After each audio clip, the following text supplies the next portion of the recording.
there's going to be a time that even on site, there's going to be automated systems that could potentially take over a trim carpenter's jobs. This is who's making your cabinetry. It's me and it's my son. If it was just making money, there's so many other things that I could have done. I would have just gone to the oil patch. It's about the everyday that connects me with my family, with the community. My kids work with me in the shop. My son, Michael, he's 22. He's worked here full time since he was 18. I get to be out there with him. I'm going to tell you the only business advice I've ever gotten. That's it.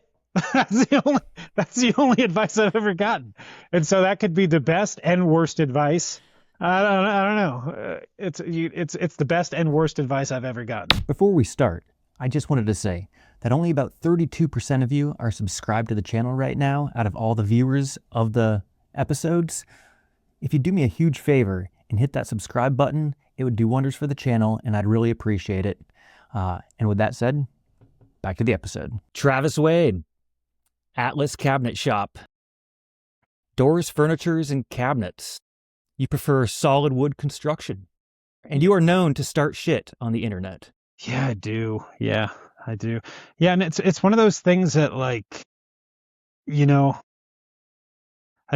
not trying to specifically start shit, but it's one of those things that, when you're talking in the shop about certain things, well, particularly the guy that taught me, Martin, he was an old school cabinet maker and, he always talking shit on, MDF and, cheap stuff and the hobbyists and the do-it-yourselfers, pocket screws. He was kind of a curmudgeon-y old guy. And it was just how it was like the environment that I was brought up in. And when I saw it, I started doing that on the internet and it was almost like he passed away 8 years ago. So it was almost like a way to be able to continue that, it's like I'm channeling Martin into the world out there, but yeah, it's not my intention to necessarily start shit, just be opinionated. You know what I mean? Yeah. Coming from a rougher side of construction, I definitely understand that that form of love.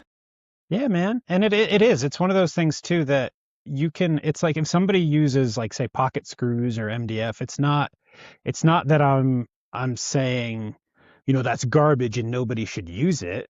There's different uses for different materials, joinery methods, and construction that, it's applicable to a lot of different things. Like if you're going to have a piece of, high-end heirloom furniture, you're not going to be putting pocket screws in MDF and things like that. But you might, in kitchen cabinets or a lot of other use cases, it's totally acceptable. But it is one of those things too that that it's a little bit it's gonna start a conversation, so you kind of put that out there. Yeah. Yeah. And I used to frame I built homes for 4 or 5 years before this. And so, yeah, it's like there's a lot of shit talking and, conversations in that sort of vein. But, and it seems like it's not, I don't know, there's so much polished stuff on the internet. People are putting out like their curated forms and, like they're trying to just show specific facets of themselves on Instagram. And it's like, well, why not be a little bit more like, this is what it's really like in a shop sort of vibe. That's kind of what I want to do with those sorts of videos, is to just be like, hey, we're in the shop talking shit. And, the people want to talk shit back. That's totally cool. It's totally fine. I don't get offended by it or anything like that. It's just part of the experience, I guess. Real G's don't use pallet wood. Yeah, that's right. That one, yeah, that made people. So, some people were like, yeah, right on, dude. Other people were like, how dare you? and that was another thing too, that, Martin, like back in the day, people would always come in with their pallet furniture that they kind of glued up and they'd want to run it through the planer. And you have like a a really expensive helix head on your planer, and you're like, no, I'm not going to do any of that. I'm not going to run your pallets because there's nails and all that kind of stuff in it. So, you know, but yeah, that was a touchstone. Some people got pretty offended by that. Yeah. My first piece of furniture I built on my own was pallet wood. Was it? Yeah. Yeah. What'd you build? It was a river table. So let's just put this, we're going to double stack. We're going to double stack these. Right.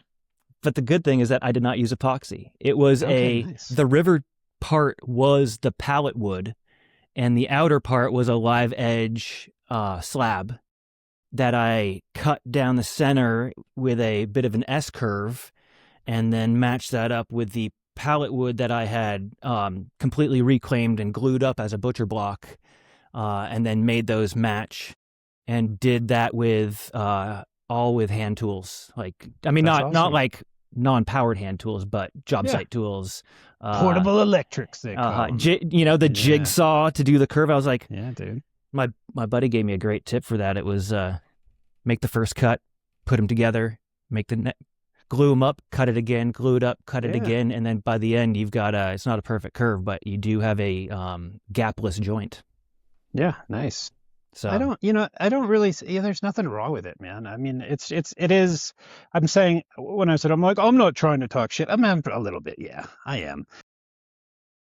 And there's nothing wrong with it, really. There's like, use the material that you have. And it is kind of when I was a framer, I would always bring home little scraps of cedar and 2x4s and stuff like that. I remember building a piece of furniture, like a cabinet, out of just 1x we had that were, off like redwood decks or something like that. And it was the most god awful piece of furniture you'd ever see. It was terrible. And so I understand, like, you got to start somewhere, right? And if that's the material that you have, if you have pallets, use pallets. It's totally fine. But it is like one of those things. It is a little elitist, I guess, a little gatekeepy, to be like, real G's don't build pallet furniture. But like in all reality, if there are people that are building like furniture out of pallets, and they're gonna, around here at least, people will try to, they'll sell that sort of stuff next to the material that you bought, that's kiln dried or properly seasoned material. And they'll try to sell it in like the same kind of scope. And pallet material isn't necessarily, it's not properly seasoned, it's not kiln dried.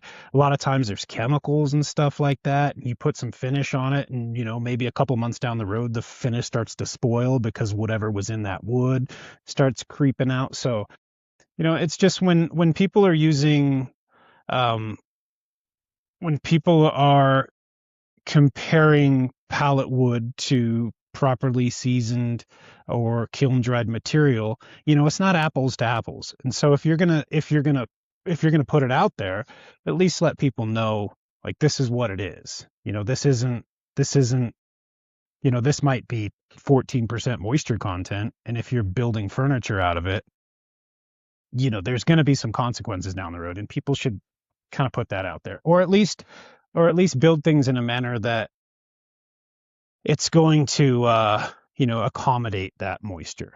Does that make sense? Yeah. That makes sense. But I got no hate on it. It's just kind of like tongue-in-cheek sort of stuff. And now a quick break to pay the bills. This episode is brought to you by the Workbench Society. That's our membership site. That's a place where we have weekly live calls, there's bonus content, and there's a membership forum where people are having conversations, getting to know each other, trading information, supporting each other, and even having extra conversations on the backside where they're developing products together. It's pretty neat. If you're interested, there'll be a link in the description. Now, back to the episode. So your affinity for building with solid woods. Mm-hmm. What do we have to understand about your past to understand about who you are now with how you build? Well, basically, it just goes back to the guy who taught me how to do this stuff. He was, he called himself a steward of the craft. And so when he would build stuff, he would build furniture pieces. He would build, his doors. He would build everything, passage doors, all out of solid lumber. Because if you're building out of solid lumber, you have to think about the material, right? You have to think about, you can look at the grain of a board and you can know which way that is going to move, how that's going to react in the environment. Are you going to take, if you're trying to make a straight tapered leg on a table, are you going to have really curly, wild grain? If you do, it's probably going to start moving around.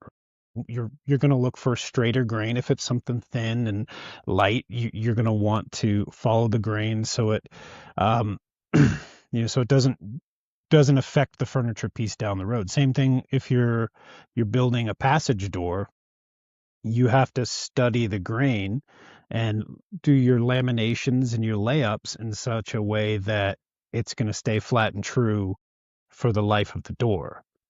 Same thing with just the simple, the smile frown laminations that we do on the glue up of a door.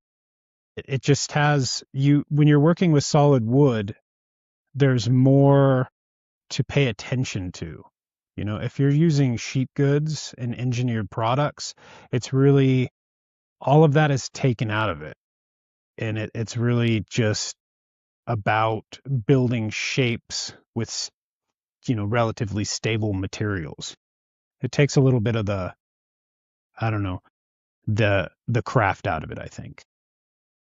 Yeah, and Martin he tried to honor, traditions like that. But that isn't to say, you still, if I'm building cabinets, I'm going to use sheet goods for the carcass. The drawer bottoms are going to be sheet goods, those sorts of things. But whenever you can, I think it's important to maybe try to be honest about your materials, if that makes sense. Yeah. What does craft mean to you? What is your definition of craftsmanship? Definition of craftsmanship. I think for me, it's building something that it's building with an idea of traditions that came before you and building with a tacit knowledge that kind of comes with just doing something. I think in order to be a craftsman, you have to have some experience with materials, and you need to lean on the experience of the craftspeople that came before you. Does that make sense? Yeah. I think that's what being a craftsman is to me. What about you? What do you think it means to be a craftsman? That's funny. Nobody's asked me that question back. Oh yeah? No? Well, it's a conversation. It was actually something I had written down the other day, but now I can't think of what I had written down exactly, but it was... I recently heard that art is done... Craftsmanship has the end user in mind, and art does not. And that resonates with me. But I think it has a combination of art and engineering to solve a problem for an end user. Okay. So what about like industrial arts and stuff like that? So like a stop sign, right? Because that's like, in a way, industrial arts are just are like pieces of art that are designed for the end user in mind, right? And if you look at like a stop sign, how it's designed, it's like bright red. It has these, it's an octagon, so it has it's a unique shape that kind of stops you there. It has bold contrast between the red and the white. And you could have all sorts of stuff. You could just have like it could be however many different colors. It could be a circle instead of a octagon. It could be, white and black. And so there's like some sort of artistry within that, right? So I've always thought that was interesting of like what is exactly art?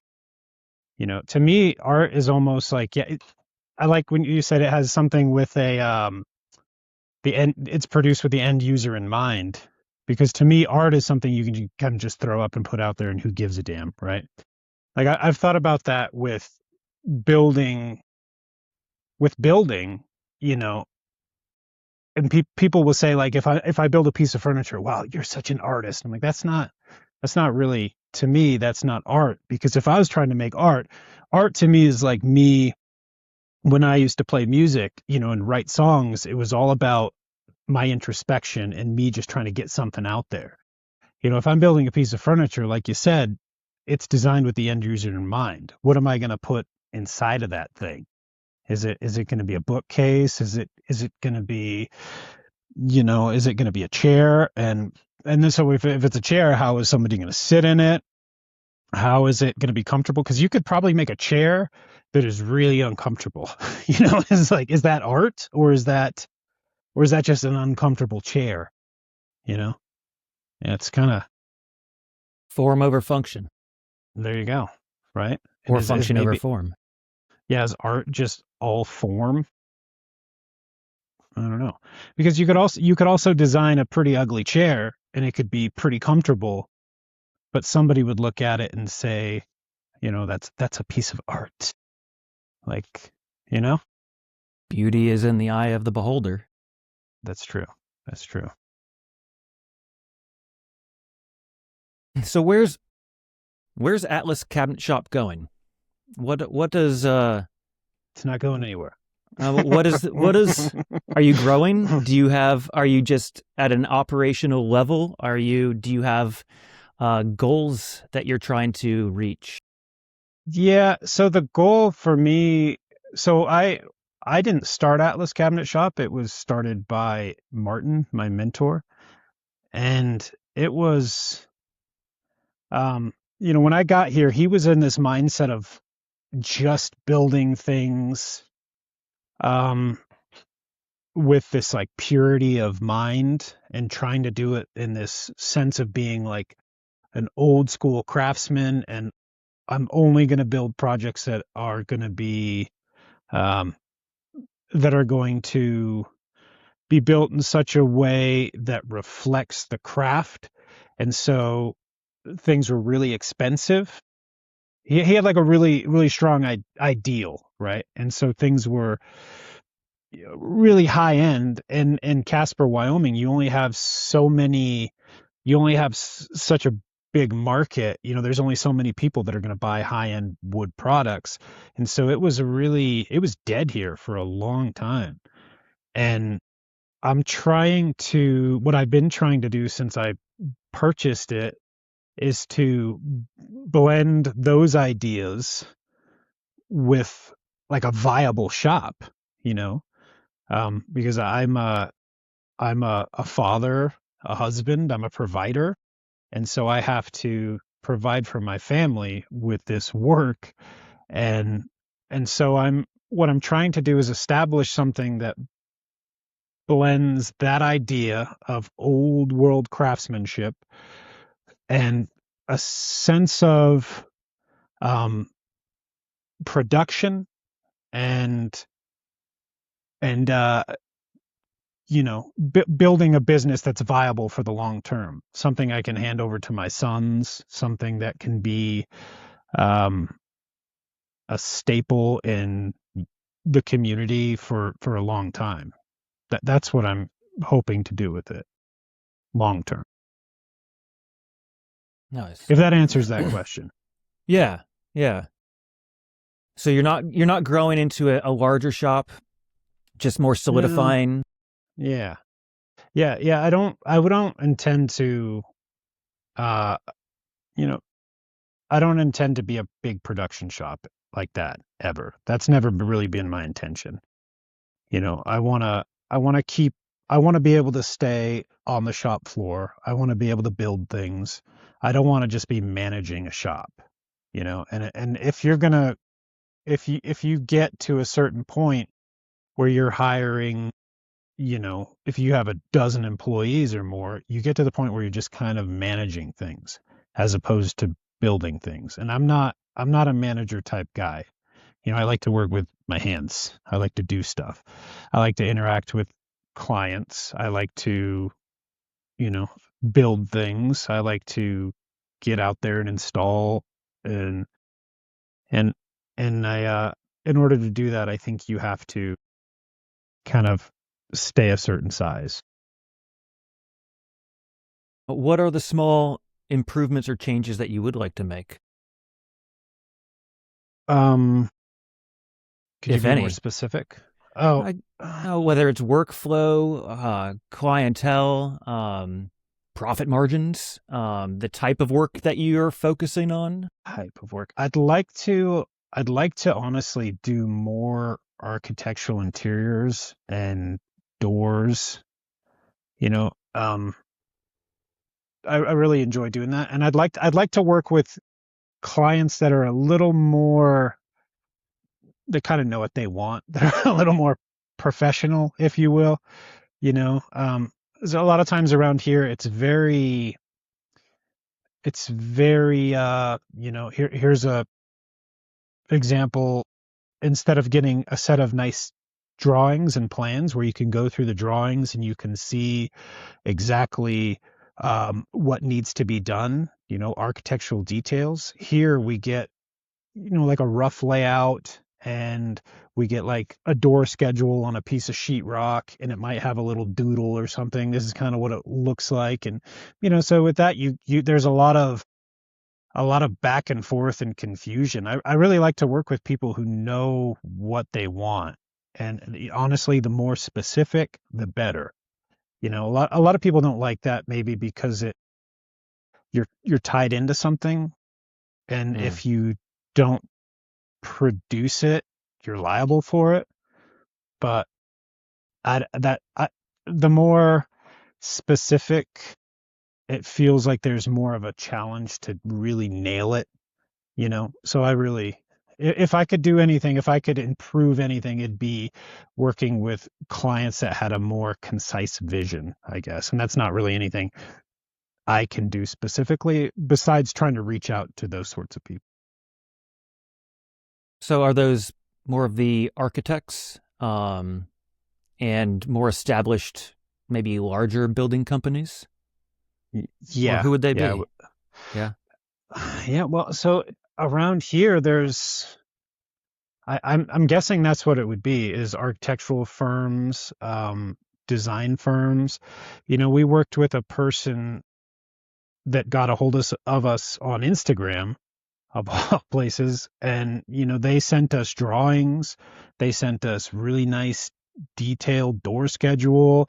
They knew exactly what they wanted, and working with them was a breeze. And we shipped these doors all the way to the Bimini Islands.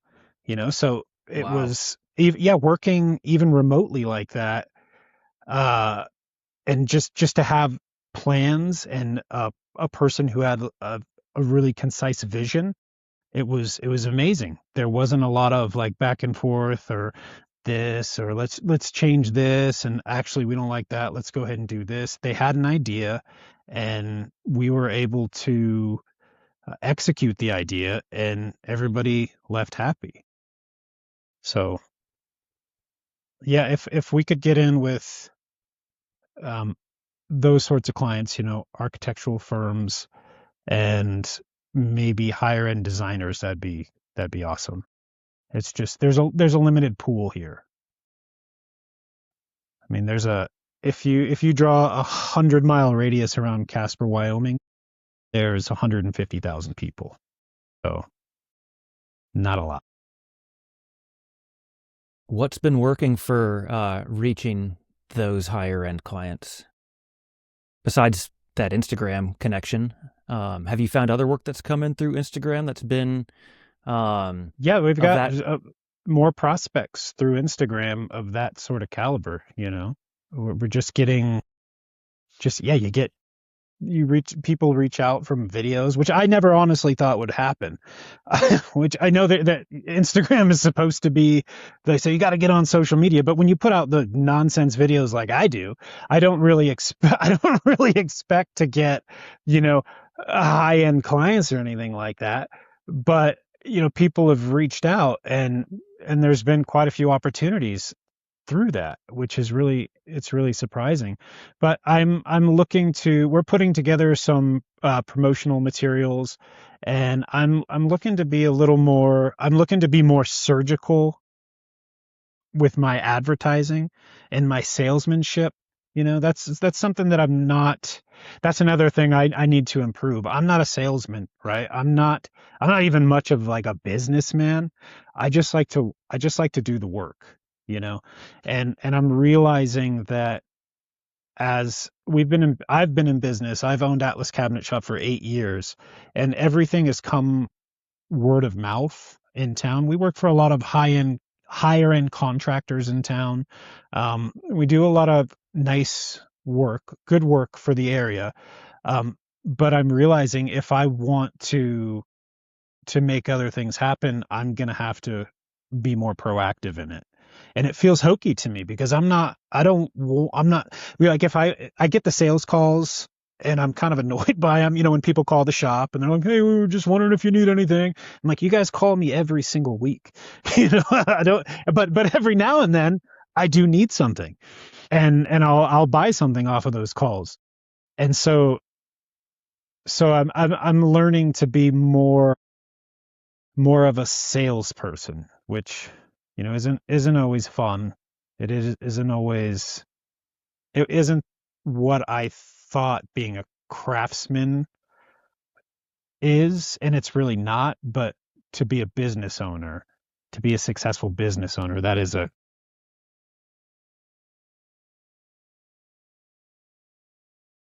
So who have you had to become to get your business to this point? who have I had to become? Yeah. I've had to become more of a salesperson. You know, I've had to be more of a business person, which, um, What does that look you know, like in your world? what does that look like in my world? It means actually, you know, reaching out to people. It means instead of, you know, if I had my way, I would just be in the shop. I and people would just send me, you know, drawings. They'd send me ideas, and they'd say, "Can you build this?" I say, "Yeah, I could build this," and then we would do it, and then I would complete it. I would deliver it or send it off, and I would get paid. And that's the ideal world, but it doesn't work like that. So I'm having to become more of a, a salesperson. I'm having to be more of a traditional business person, if that makes sense. It does. It does. 'Cause when I first went off on my own, uh, even though I had a couple years of business college uh, that I dropped out of again, I was like, I don't need this official Right. schooling to run my own business. Uh-huh. It took me a few years to figure out that I didn't know what I was doing. Right. Yeah, man. And I'm in that position where I'm like, I thought I had this idea that just do good work and then get paid for the good work. More good work will come in, and you just do that over and over again. And you know, and it's it's worked. and we've always been a busy shop. We've always had plenty of work going on. I haven't, you know, it's been a successful shop, and we've been way more busy than I ever was with Martin. You can kind of judge how busy your shop is, not only by, the profit, but like how much scrap and sawdust and things you generate. And it's a never ending. I've got a giant wood burning stove out there. It's like, in the middle of summer, it's like, oh man, we can't burn this stuff. And so we're really busy, but I want to do as interesting and as challenging of projects as possible, because it's not, at the end of the day, it's not just about making money. If it was just making money, there's so many other things that I could have done. You can go work for I would have just gone to the oil patch and been a steady hand, and just, you see it all the time, and you can go on and make a really good living. But for me, it's about the everyday. What am I doing every day that brings me satisfaction, that connects me with my family, with the community, with my kids? My kids work with me in the shop. My son, Michael, he's 22. He's worked here full time since he was 18. I get to be out there with him every day. My 13-year-old son comes in and helps a couple days a week. My daughters are here all the time. My wife's here all the time. I'm doing work that I want to do. So that's really what it's about for me. And in the beginning, when you build a kitchen, you're like, oh my God, this is good. Like, there's a lot going on, but you only can build so many kitchens and so many, 2-panel 3080 doors, and be challenged or be stimulated.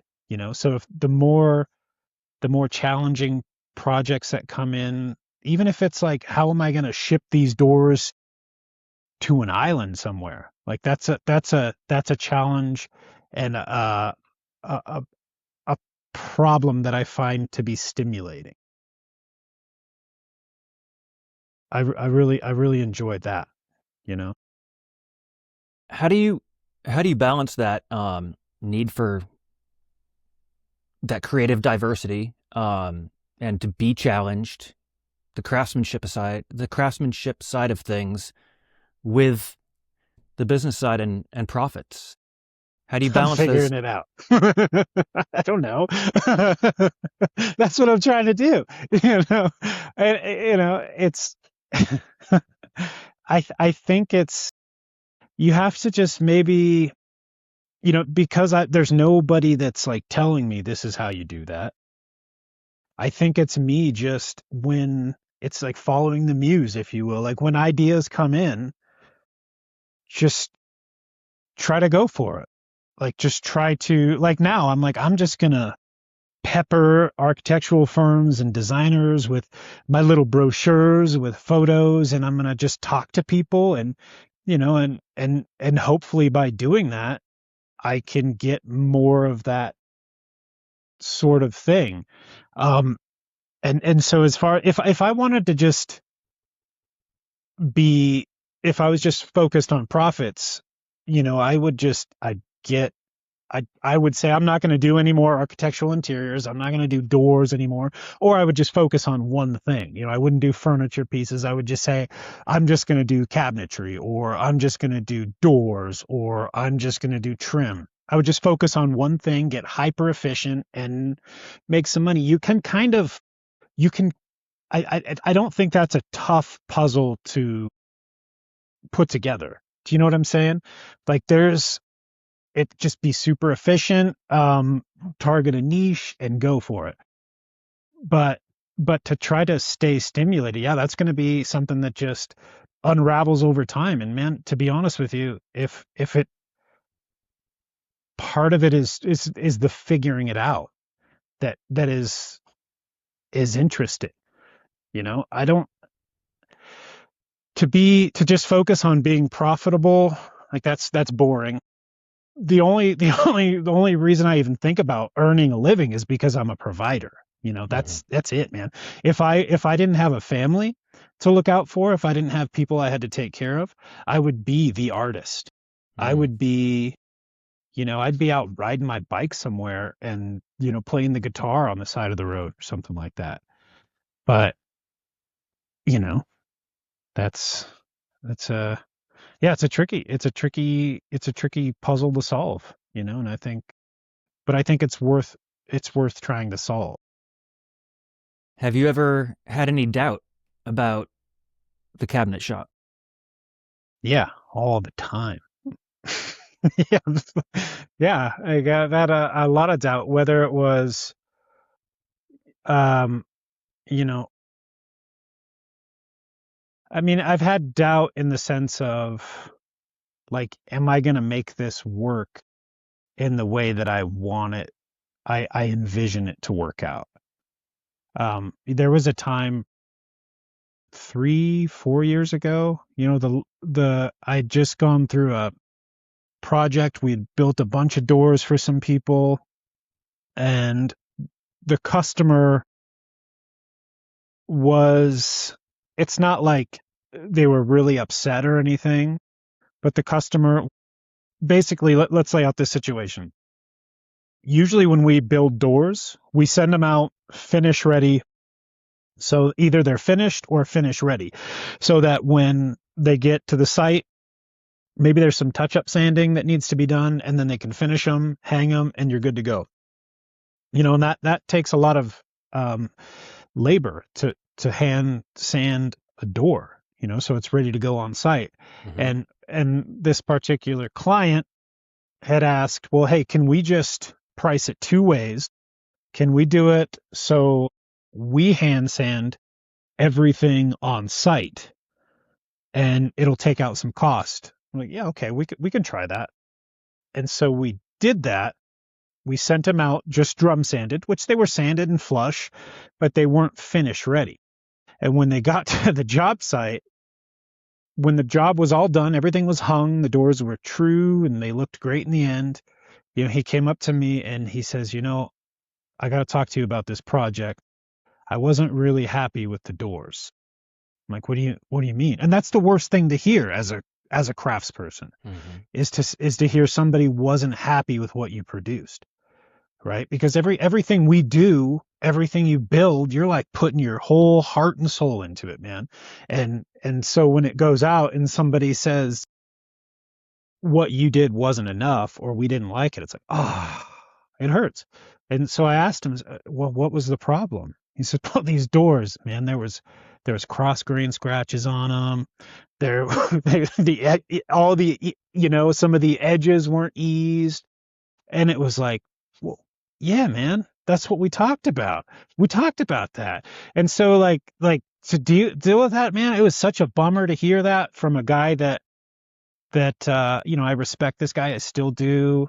And it was a bummer to hear. And I was like, what am I even doing this for? Like those sorts of challenges. And I don't know. It seems like a little thing as I'm saying it. I'm like, why did I get so worked up about that? But I was like, almost like, you know what?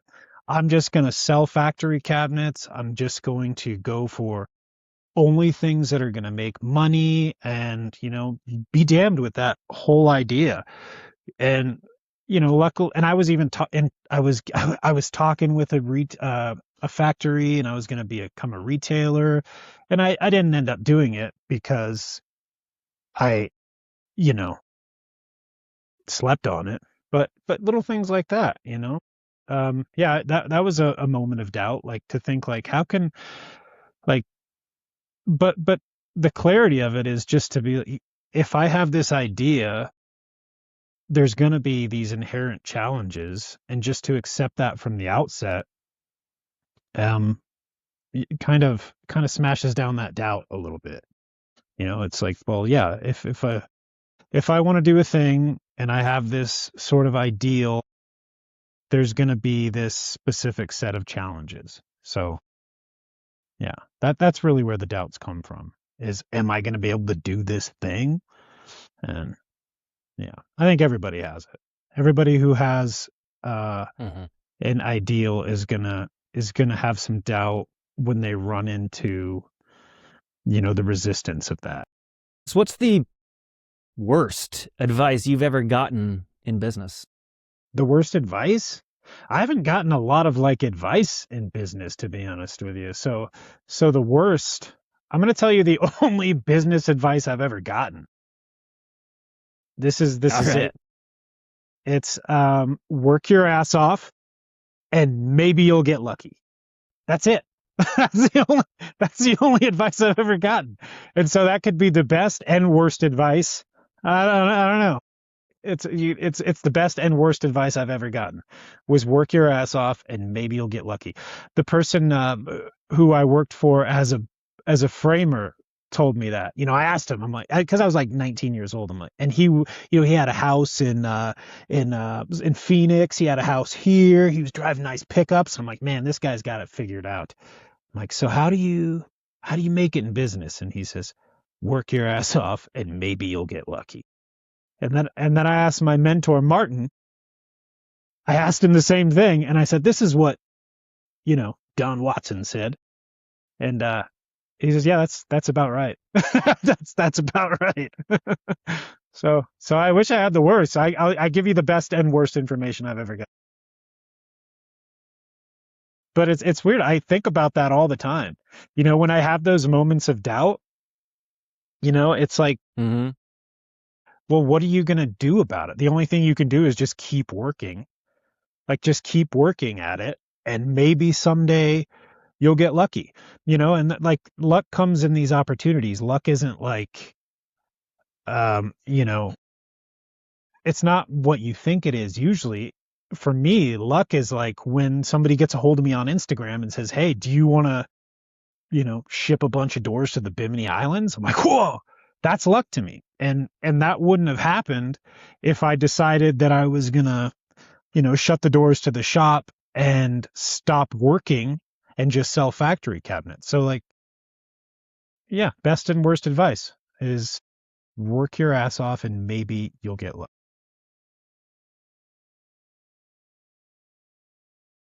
Are Yes, you sir. familiar with Seth Godin, the author?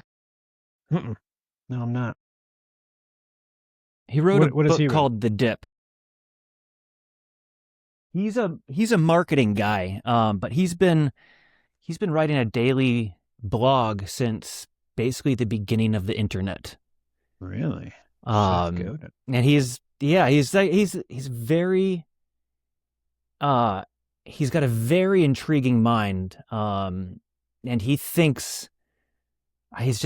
always thinking, and he's always changing, kind of his not always changing, but he's very analytical. I think you would like him. But his book called The Dip talks about when you start something, and then you're gonna have a dip, and on figuring out if that dip is just the challenge to work through, or is it something that you then need to actually reanalyze what you're doing and maybe go in a different direction.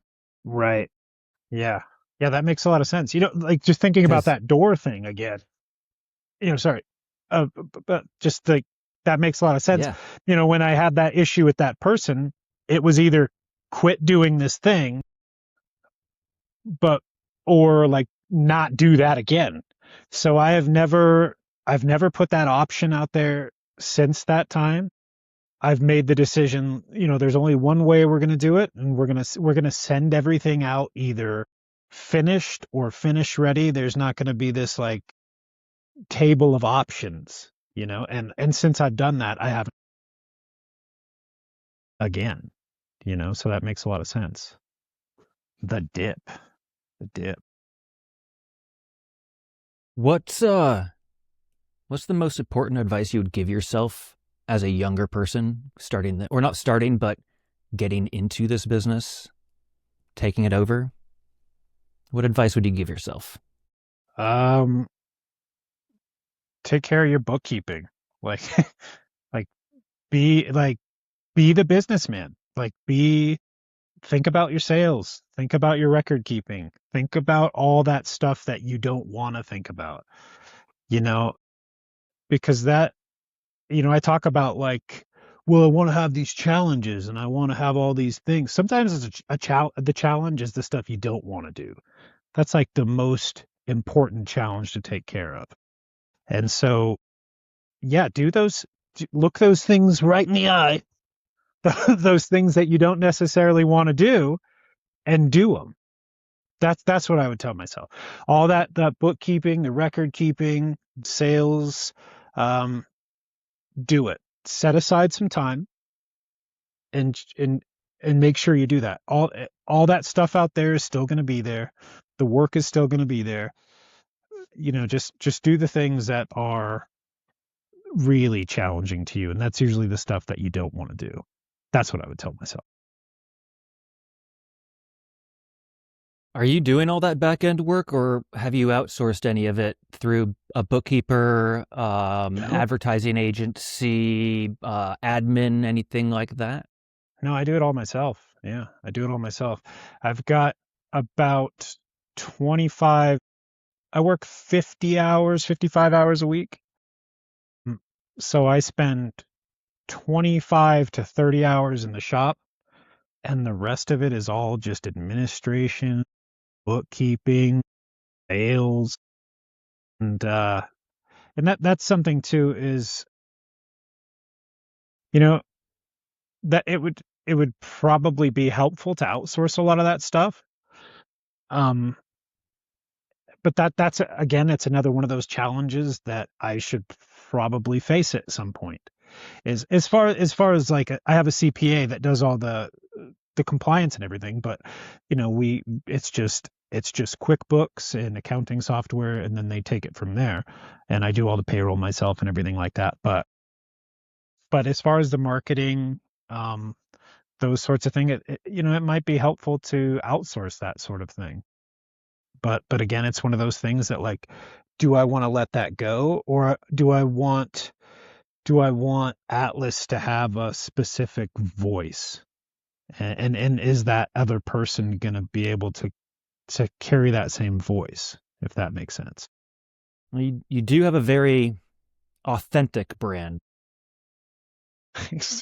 I mean, I think that's important, I mean, Yeah, it especially is. like It is. like when we're talking about, and that was the thing, when you look at people's pages, it's like, oh yeah, there's a lot of awesome work out there. And I'm not trying, this isn't to take away from any of that stuff. I look at a lot of these guys, these people's accounts, and it's like, oh my goodness, like the work is phenomenal. But I'm like, who is this person who's doing this? And I think as things become more easily automated, as systems begin to dial in to where, there's going to be a time that even on site, there's going to be automated systems that could potentially take over a trim carpenter's job. Do you know what I'm saying? And so it's going to be, who is making this? Not just what is it, who is it? And so I think that's important to let people know, like, this is who's making your doors. This is who's making your cabinetry. It's me and it's my son, and this is how we are doing things. It's not like it's not this curated, polished, thing. It's a human being, and I think that's important to show your humanness, you know? Yeah. Yeah. I agree very much so, especially with how much of the, perfect looking AI stuff is out there, or the Yeah. over highly curated Instagram posts. And yeah, I think showing authenticity is really the way to stand out. You've been doing it naturally, almost accidentally, it seems. Yeah. Yeah, dude, it's weird. It's like, I realize, like, people like the talking head thing, which I didn't think, like, those. I'll just be in the shop, working, something will come into my head. I don't sit down and think about stuff. just while I'm working, something pops into my head. I'm like, oh, I'm going to say this. And I'll record it for 15, 20 seconds, and then I'll put it out there, and people are like, yeah, a bunch of likes, a bunch of views and shares. And then I'll do something that I'm like, man, I'm really going to try to hit the algorithm. I'm going to really show process. I'm really going to, put time into it. And I do. And it's like, nobody cares, So it's like, all right, well, I guess I'll just talk shit, then. And I think it's that, like, people like that human thing, people like to see who you are. But whether that's going to direct, whether that's going to pull in the high end designers, I don't know. but it's like, what, at the end of the day, man, it's like, I'm just trying to be a human and do human work, and, and live with my family and provide for my family and do the best I can, So, at a minimum, that authenticity is a good filter for the people that you don't want to work with. That's true. Because if they're going to be offended by who you are, then you don't want to work with them in the first place. Yeah, that's definitely true. Yeah. And I'm sorry, go ahead. Oh, no, go ahead. Please. And that's the thing too, is around here is, I know all the everything we do is word of mouth. So I work directly for the contractor, for the homeowners. And so it's like, it's that, I'm not going out. I don't have, I just recently put up a website with photos and stuff. Everything before that was just like, oh yeah, I know you. I've done work for you before.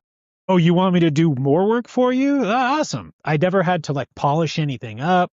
It was like, so like, yeah. And you get to know people that way.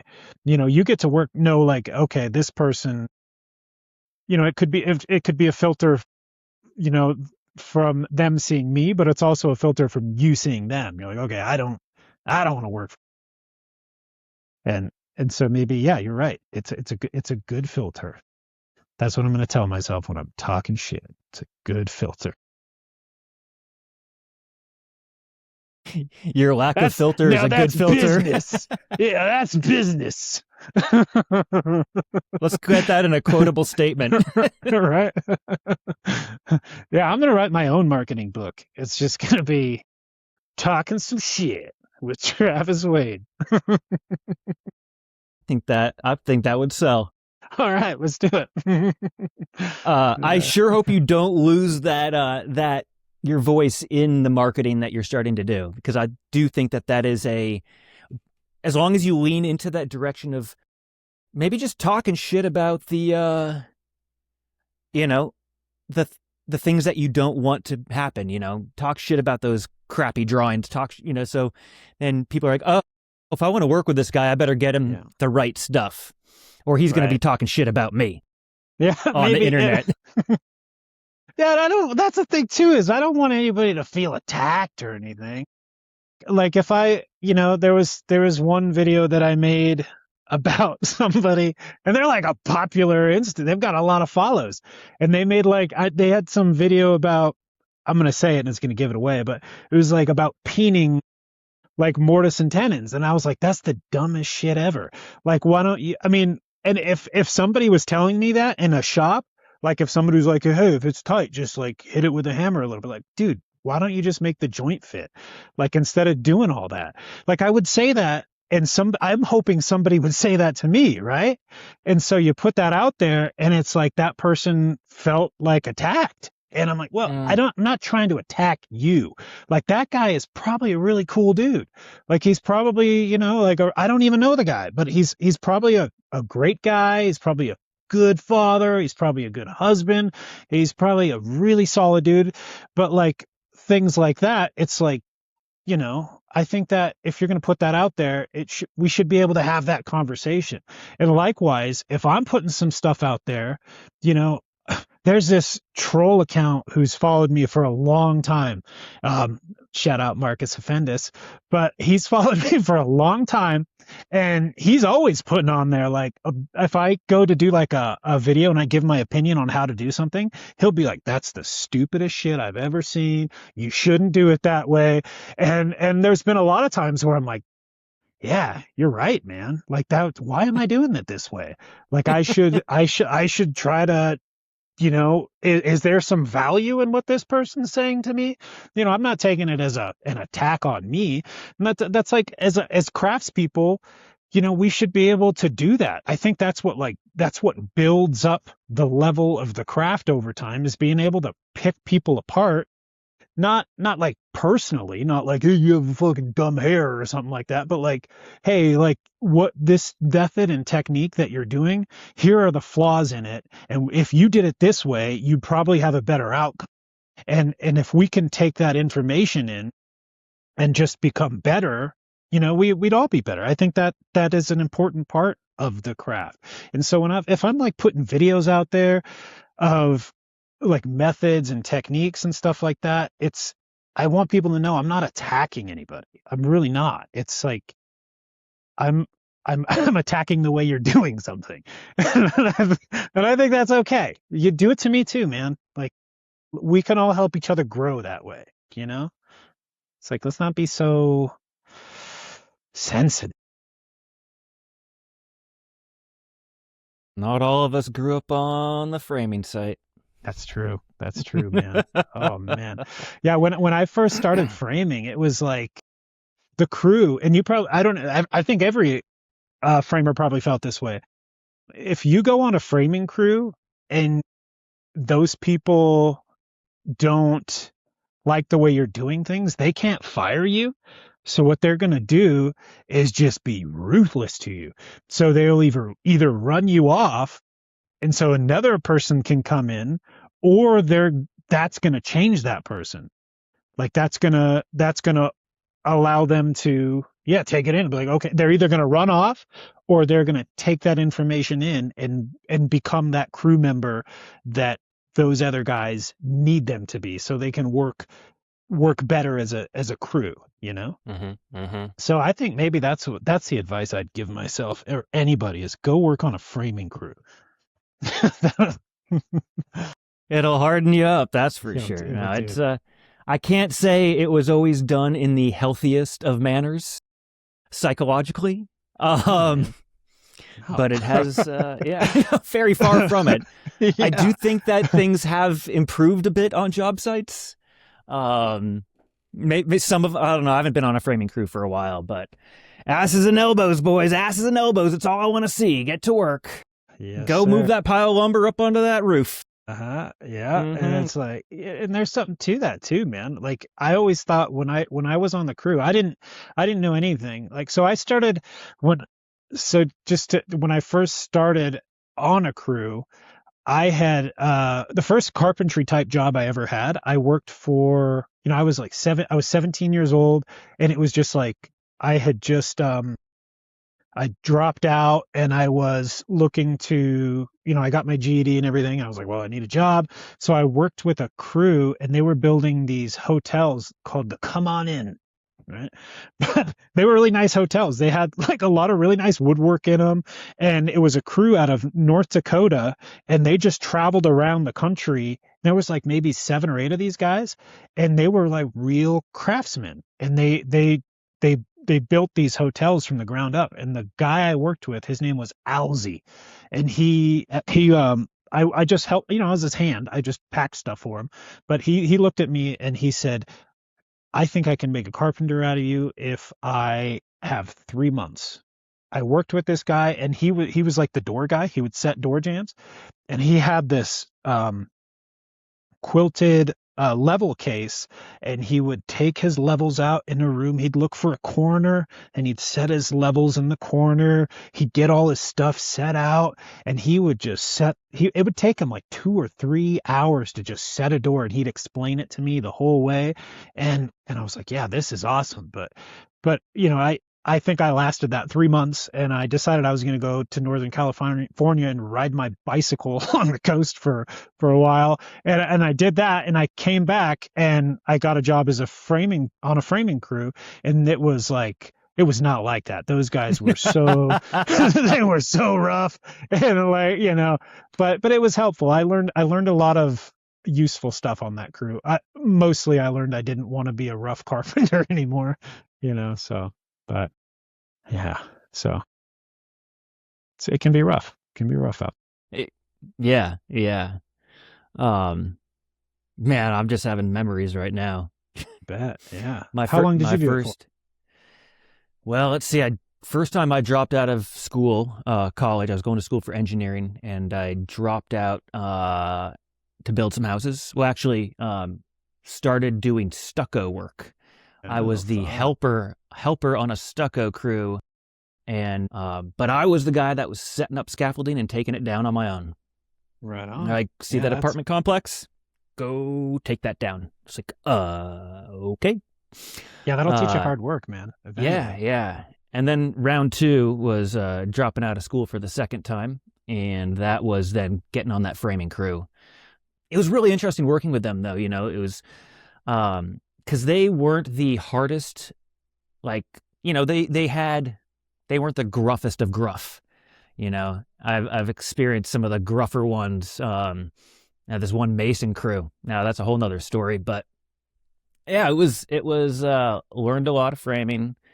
Had to dive off of some roofs with some trusses swinging, pre-sheathed trusses swinging in windstorms, taking out corners of walls, exploding in the air. People are diving into corners. That's story stuff. That's rough. Legendary. That's awesome. You definitely get some stories working in the rough side of the trades. Yeah. But it's nice to be in a shop. It's nice to be doing finer work. It's nice to not just be always thinking about like chasing sunlight.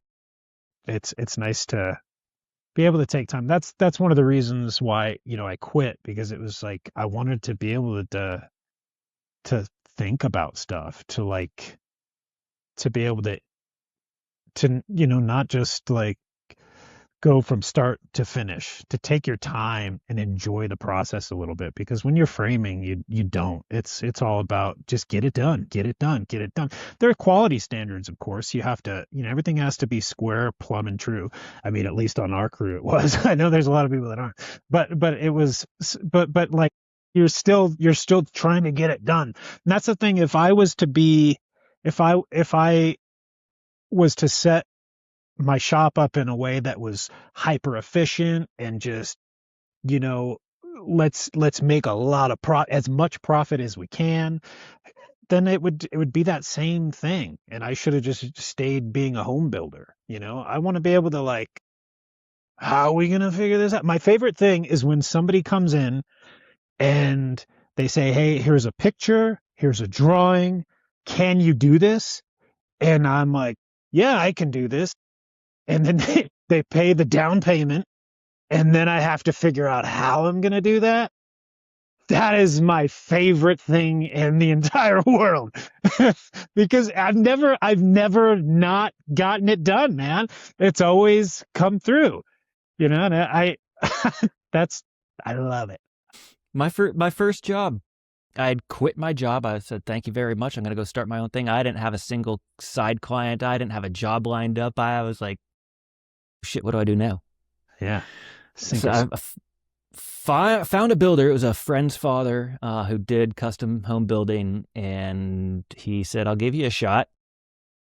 And tried to give him an hourly, and he's like, no, give me a number on this project. I was like, all right. And before figuring out how I was going to do it, I had never trimmed out a set of stairs.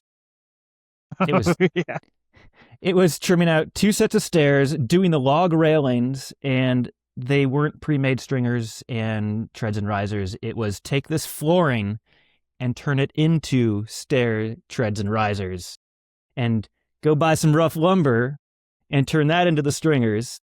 I didn't even have a planer. I did that with a belt sander. Yeah, dude. Yeah, see, I've never like I at least like I had I worked for Martin for 10 years before, and before I bought the business, and I was a framer for, 5 years. And so I had 15 years worth of experience to get me to that point, where I was like, yeah, I'm willing to take on challenges. That's another thing I think it's important to like keep in mind. It's like for me anyway, I was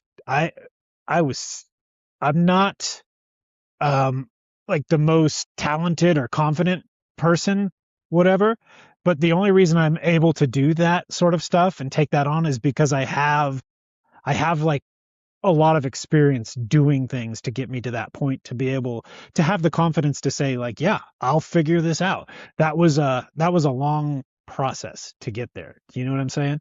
So Yeah, so yeah. kudos to you, man, for being a a dropout engineer student and just getting after it.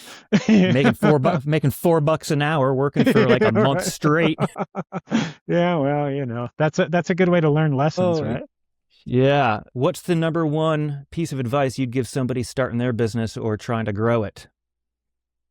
Oh, starting their business or trying to grow it, again, like do the hard stuff that you don't want to do. Look at the things that are going to hold you back. And and a good tell is it's going to be the things that you don't have a natural inclination to want to do. Work on your weaknesses. Your strengths, that'll take care of itself. The weaknesses are what you have to focus on, and it's usually the stuff that you don't want to focus on. So if you can do that, I think you're golden. And persevere. When it gets hard, just keep doing it. Just keep working your ass off, and maybe you'll get lucky. So, that's my book. Work your ass off, and maybe you'll get lucky. I think that's also the title of this podcast. Right on, buddy. I love it. I love it. Travis Wade, Atlas Cabinet Shop. Thank you so much. Where can people find you on the internet?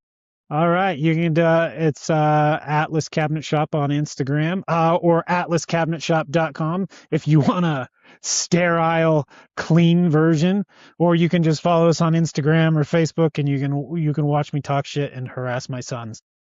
You can do that, but that's it. Thank you, Travis. Appreciate it. Thanks, brother. Take care. I hope you enjoyed that episode with Travis Wade. If you did, there'll be another one linked here or here. I'm not sure where. Still haven't figured that out.